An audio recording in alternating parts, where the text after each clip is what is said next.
Good morning, everyone. Sorry, I was almost a little bit late. I I forgot how to go live. Right on. We'll just wait here a second for a few more people to jump on here. First of all, I just want to say, happy Father's Day weekend to all the men out there. Dads are so important, and a lot of times we don't realize how important we are in our roles as fathers and stuff. And I just want to let you know that you are important and you matter, and that being a dad is awesome. All right. Good morning, Jim. Good morning, Susan. How are you this morning? There was one more there. Sharon, good morning. Good morning, Mona. Awesome. Well, I'm filling in for Pastor Hav this morning. He is with his family camping out, I think over in the Hagerman area, Thousand Springs area. So I get to do it, which is awesome. It's fun. So this morning, what I want to do is I want to look at someone who used to be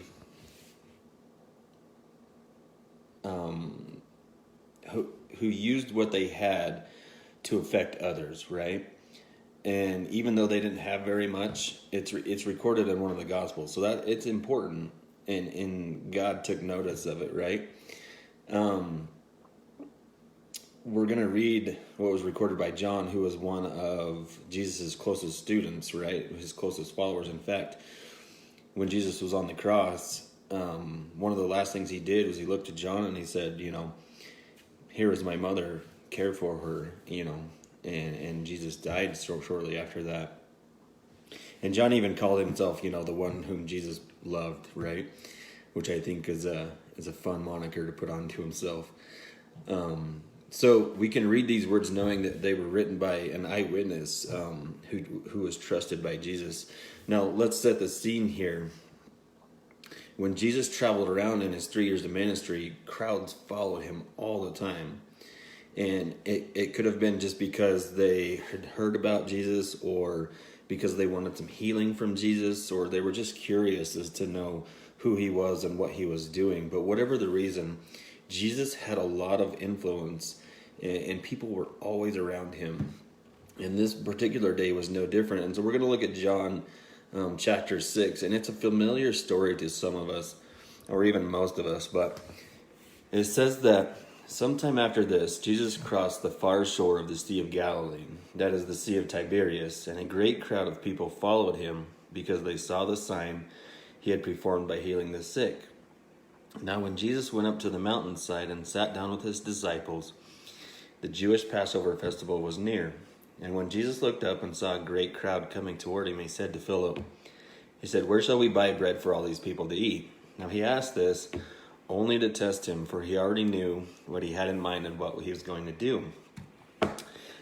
Imagine the scene that a large crowd has gathered and to see the great miracle worker, Jesus. And what does Jesus do? He asks one of his disciples, says, hey, Philip, what should they do?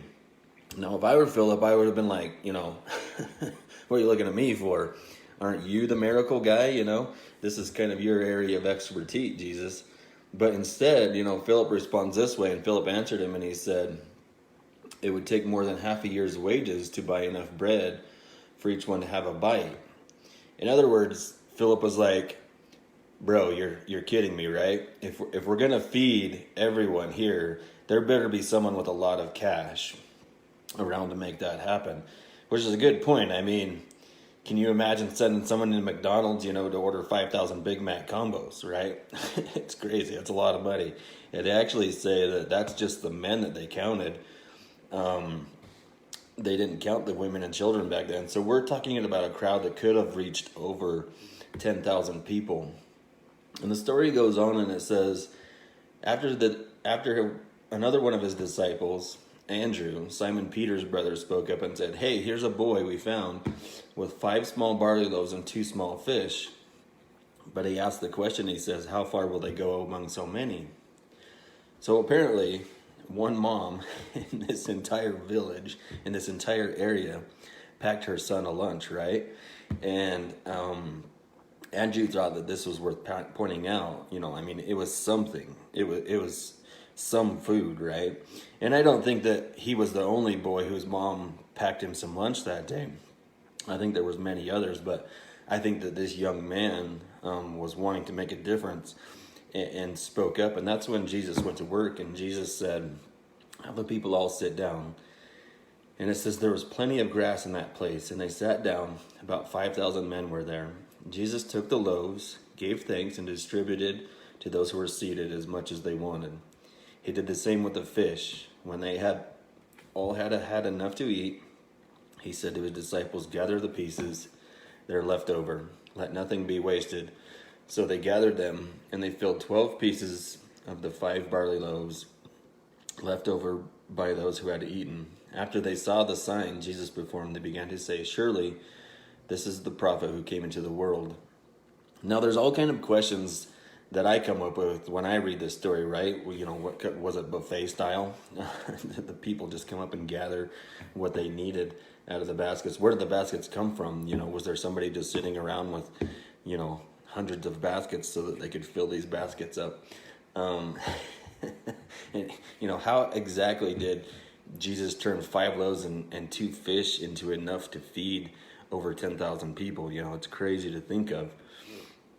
But here's maybe the most important question we could ask: who had the biggest impact in this passage? And I mean, it's easy to see that Jesus had a lot of influence. That's of course an obvious given.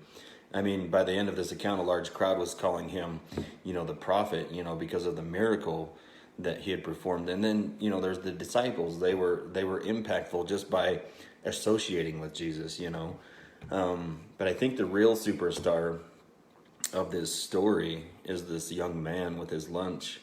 And now at first, it seems like the opposite. How could a kid with some bread be so influential? But the truth is, it wasn't the amount of what he had that allowed him to make such a difference. It was his willingness to use what he had that made him influential. And this could have even been an even bigger deal in the context, Jesus was living in where children weren't even valued at all in this area. No one would have seen this boy having any type of influence. But that didn't stop him from stepping up, and his willingness to do that ended up impacting thousands of people that day. And can you imagine the conversation he had with his mom when he got home?